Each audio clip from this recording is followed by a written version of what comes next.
Durante más de 200 años, la humanidad creyó tener una descripción prácticamente definitiva del universo. Sabíamos cómo se movían los planetas, sabíamos cómo caían los objetos, sabíamos prácticamente calcular la trayectoria de cualquier proyectil, y aparentemente también sabíamos qué era el espacio y el tiempo. El espacio era el escenario donde ocurren todos los acontecimientos físicos. El tiempo era el reloj universal que avanzaba igual para todos, sin excepción. Pero había un problema, la luz. Cuando los físicos trataron de entenderla, se dieron cuenta que algo estaba profundamente mal con sus ideas del universo. En 1687, Isaac Newton publicó Los Principia Mathematica. Con sus leyes de movimiento y gravitación universal, creó una teoría capaz de explicar desde por qué cae una manzana hasta la órbita de los planetas. Y dentro de esa física había una idea que parecía obvia. El tiempo fluye de manera uniforme para todos. No importaba si estabas quieto, caminando o viajando a una gran velocidad. Un segundo siempre valía un segundo. El espacio también parecía absoluto, un enorme escenario tridimensional donde ocurrían todos los sucesos del universo. Durante siglos esta concepción se mantuvo y funcionó bastante bien, pero entonces apareció una nueva teoría,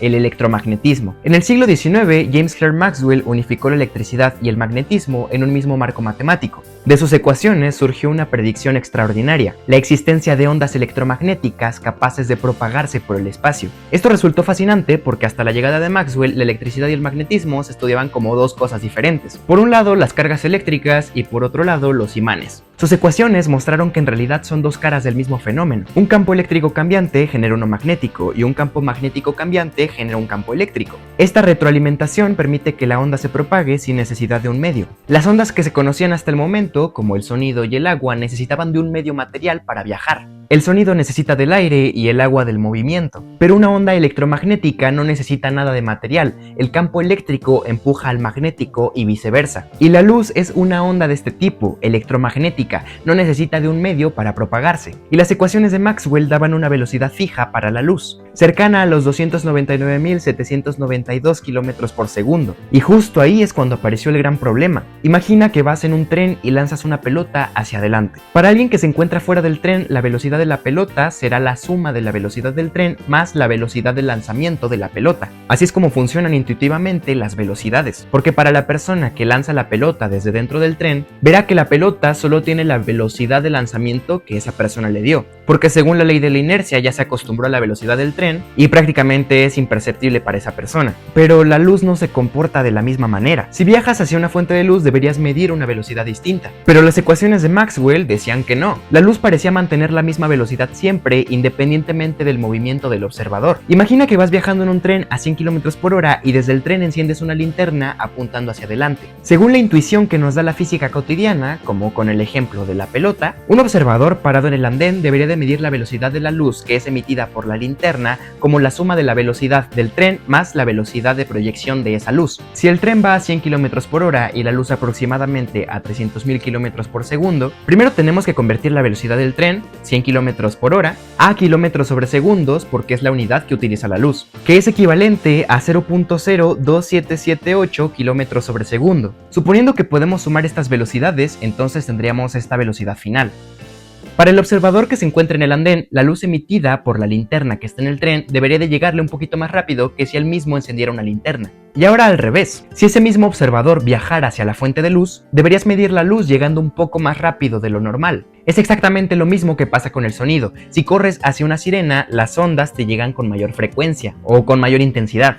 Se llama efecto Doppler, Dewey. Luz y sonido viajan a velocidades constantes, pero sus frecuencias se hacen más cortas o largas, dependiendo de si se mueven hacia ti o se alejan de ti. Ahora ponte los pantalones, fenómeno. Eso es lo que cualquier físico del siglo XIX habría esperado, porque así se comportaban todas las velocidades conocidas hasta entonces. Se suman o se restan dependiendo de cómo se mueve el observador, pero las ecuaciones de Maxwell no dejaban espacio para eso. Entonces surgía la pregunta respecto a qué se mide la velocidad de la luz, ya que para medir cualquier velocidad necesitas un punto de referencia. La velocidad de un auto es respecto a la carretera, la velocidad de la pelota en el tren es respecto al tren o respecto al andén, la velocidad de un avión es respecto a los pasajeros dentro de él o a las personas que lo están viendo pasar desde su casa. Pero las ecuaciones de Maxwell no decían, la luz viaja a 299.792 km por segundo respecto a tal o cual observador. Simplemente decían que viajan a esa velocidad y punto. Como si fuera una propiedad del universo mismo, no del movimiento relativo entre dos cosas. masas, y eso era completamente ajeno a la física conocida. Y por eso los físicos de aquella época asumieron que algo faltaba en el razonamiento de Maxwell, un medio de referencia respecto al cual sí tendría sentido esa velocidad fija. Ese medio hipotético fue el éter. El éter luminífero era una sustancia hipotética que, según los físicos del siglo XIX, llenaría todo el espacio, incluso el vacío aparente entre planetas y estrellas, y servía como el medio material mediante el cual viajaba la luz. En 1887, Albert Michelson y Edward Morley diseñaron uno de los experimentos más famosos en la historia de la física, un interferómetro capaz de detectar diferencias en la velocidad de la luz según su dirección. El resultado esperado era claro, pero no apareció. La luz se comportaba como si el movimiento del observador no importara en lo más mínimo. Si bien el experimento destruyó los ideales que se tenían sobre el éter, no destruyó la física clásica de inmediato, pero sí abrió una grieta que no se cerraría con el tiempo. Hendrix Lorentz intentó explicar matemáticamente estos resultados y desarrolló unas transformaciones para relacionar las coordenadas de dos observadores en movimiento relativo. Sus ecuaciones implicaban que los objetos que se mueven a velocidades enormes se contraen en la dirección del movimiento. Significa que un objeto en movimiento a velocidades muy altas, cercanas a la de la luz, se ve más corto medido por un observador respecto al cual se mueve, pero solamente en la dirección a la que viaja el objeto, no se contrae en las otras dimensiones. Imagina una nave espacial de 100 metros de largo que pasa frente a ti a una velocidad cercana a la de la luz, digamos que a un 90%. Si tú la mides mientras pasa, no medirías los 100 metros de longitud, medirías algo bastante más corto, quizás unos 44 metros. Solo en la dirección del movimiento, su altura y su ancho seguirían siendo los mismos. Esa idea es la llamada contracción de Lorentz, y con ella se desarrolla una idea aún más inquietante. El tiempo podía transcurrir de forma distinta para observadores diferentes. De todas formas, muchos físicos seguían aferrados a la idea de un espacio y un tiempo absolutos. Aunque la matemática les dijera lo contrario, realmente no había quien interpretara esos resultados y diera una respuesta definitiva. Pero entonces apareció un joven dispuesto a cambiar eso. En 1905, Albert Einstein tenía 26 años y no era profesor universitario. Trabajaba como empleado en una oficina de patentes en Berna, Suiza, y ese mismo año publicó varios trabajos que cambiarían la física para siempre. Uno de ellos abordaba justamente el problema de la luz y el movimiento. Su propuesta partía de dos principios fundamentales. Las leyes de la física son las mismas para todos los observadores que se muevan a velocidades constantes entre sí. A esto se le conoce como el principio de relatividad. Significa que no existe ningún experimento físico que puedas hacer dentro de un sistema en movimiento constante que no tenga aceleración, que te permita determinar si estás quieto o moviéndote. Imagina que vas en un avión volando muy suave sin turbulencias, a una velocidad constante. Si cierras los ojos no sientes que te mueves, podrías tirar una moneda al aire y cae directo en tu mano. Igual si estuvieras parado en tierra, como probablemente lo estás en este momento. No puedes determinar la misma velocidad del sistema en el que te encuentras, siempre que esa velocidad sea constante. Por más preciso que hagas el experimento, siempre va a haber variaciones. La idea clave es que no existe un reposo absoluto. Estar quieto o moviéndose depende de a quién le preguntes y bajo qué condiciones. La segunda idea de Einstein es que la velocidad de la luz en el vacío es la misma para todos los observadores. Pero para que esto suceda, para que la velocidad de la luz sea siempre la misma, que sea invariable,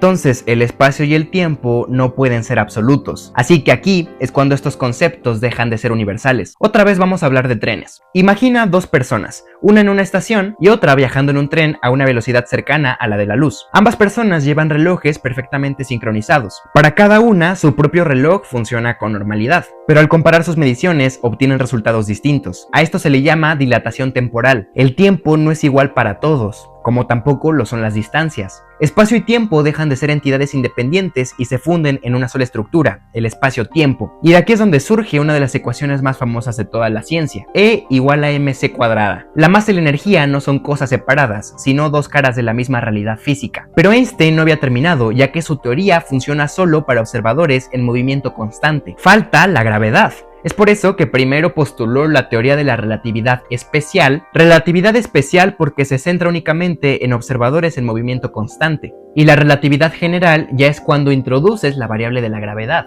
En la física de Newton, la física clásica, la gravedad es una fuerza. Así también nos lo enseñan en la escuela, la Tierra atrae a la Luna y el Sol atrae a la Tierra y a todos los demás planetas del sistema solar. Pero algo inquietaba a Einstein. La gravedad newtoniana parecía actuar instantáneamente. Si el Sol desapareciera de pronto, la Tierra debería de notarlo instantáneamente. Al determinar que la gravedad es una fuerza, le das las propiedades de una magnitud física. Si aplicas una fuerza a un objeto y después dejas de aplicarla, el cambio se nota instantáneamente. El problema es que la relatividad especial había fijado un límite absoluto. Absolutamente nada puede propagarse más rápido que la luz. Entonces, ¿cómo funcionaba realmente la gravedad? ¿Cómo es posible que si el Sol desapareciera de repente, se reflejaría instantáneamente en la Tierra sin necesidad de pasar por el filtro de la propagación de la velocidad de la luz? Ahí es cuando se llegó a una contradicción, y Einstein tardó una década en encontrar la respuesta. Einstein tuvo una intuición brillante. Imagina un ascensor cerrado sin ventanas. Si acelera hacia arriba, sentirías tus pies presionados contra el suelo por la gravedad. Ahora imagina ese mismo ascensor flotando en el espacio profundo, lejos de cualquier planeta o fuerza de gravedad. Acelerado de la misma manera, la sensación sería idéntica. Así que Einstein se preguntó si la gravedad y la aceleración son la misma cosa. A esta idea le llamó principio de equivalencia, y fue la puerta hacia una teoría completamente nueva de la gravedad. En noviembre de 1915, Einstein presentó las ecuaciones de campo de la teoría de la relatividad general. La gravedad no es simplemente una fuerza que tira de los objetos. La materia y la energía deforman la geometría del espacio-tiempo, y los objetos se mueven siguiendo esa geometría. En palabras simples, la materia le dice al espacio-tiempo cómo curvarse, y el espacio-tiempo le dice a la materia cómo moverse. La Tierra no es jalada por el Sol. Sigue el camino más natural dentro de la geometría curva que el Sol crea a su alrededor. Y esta teoría hacía predicciones comprobables. Una de las predicciones más audaces decía que la luz de las estrellas debería desviarse al pasar cerca del Sol, siguiendo la curvatura del espacio-tiempo. En 1919, durante un eclipse solar, expediciones dirigidas por Arthur Eddington observaron estrellas cercanas al borde solar, y sus mediciones coincidieron con lo que Einstein había predicho. La noticia dio la vuelta al mundo. Einstein se convirtió en una celebridad global, pero lo importante no era la fama. Era que una teoría completamente nueva había logrado explicar lo que la física de Newton no pudo. Las ecuaciones de la relatividad general permitieron regiones donde la curvatura del espacio-tiempo se vuelve extrema, los agujeros negros. Durante décadas parecieron solo una curiosidad matemática. Hoy tenemos evidencia observacional directa de su existencia, e incluso imágenes de la sombra proyectada por agujeros negros supermasivos. La teoría de Einstein también predijo las ondas gravitacionales, ondulaciones en el propio espacio-tiempo, producidas por eventos violentos como la colisión de agujeros negros. En 2015, exactamente 100 años después de la relatividad general, el experimento LIGO detectó por primera vez estas ondas de forma directa. La predicción de Einstein había sobrevivido un siglo entero, pero quizás lo más sorprendente es que la relatividad no vive solo en los agujeros negros. Está en tecnologías que usamos todos los días, como por ejemplo el GPS. Los satélites de navegación llevan relojes extremadamente precisos, relojes cuánticos. Esos relojes no avanzan al mismo tiempo que los de la superficie terrestre. Por su velocidad tan rápida y tan precisa entra en juego la relatividad especial, y por estar en un campo gravitatorio distinto entra en juego la relatividad general. Si no corrigiéramos estos efectos, el sistema de posicionamiento acumularía errores significativos en cuestión de minutos. Así que cada vez que usas Maps en tu teléfono, hay un pequeño pedazo de Einstein trabajando en silencio detrás de tu pantalla. La historia de la relatividad no es la historia de un hombre que llegó de la nada y demostró que todos los demás estaban equivocados. Es mucho más interesante que eso. Newton construyó una teoría extraordinariamente poderosa. Maxwell descubrió una estructura profunda detrás de la electricidad, el magnetismo y la luz. Michelson y Morley pusieron a prueba nuestras ideas sobre el movimiento de la luz. Lorentz desarrolló las matemáticas necesarias para describir las transformaciones entre observadores. Y Einstein dio un paso conceptual extraordinario. Entender que el problema no estaba en la luz, sino en nuestras propias ideas del espacio y el tiempo. La relatividad nos enseñó algo todavía más profundo. Las intuiciones que desarrollamos viviendo a velocidades humanas no tienen por qué describir el universo a velocidades cercanas a la de la luz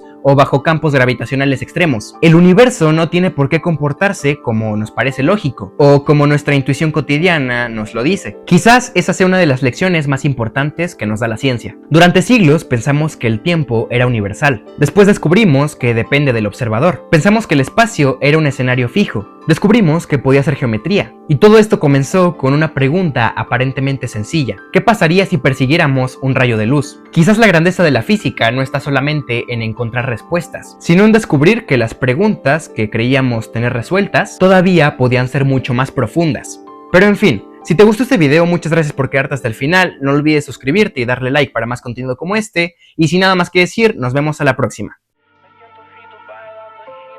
Te levanto si pero no estás conmigo, si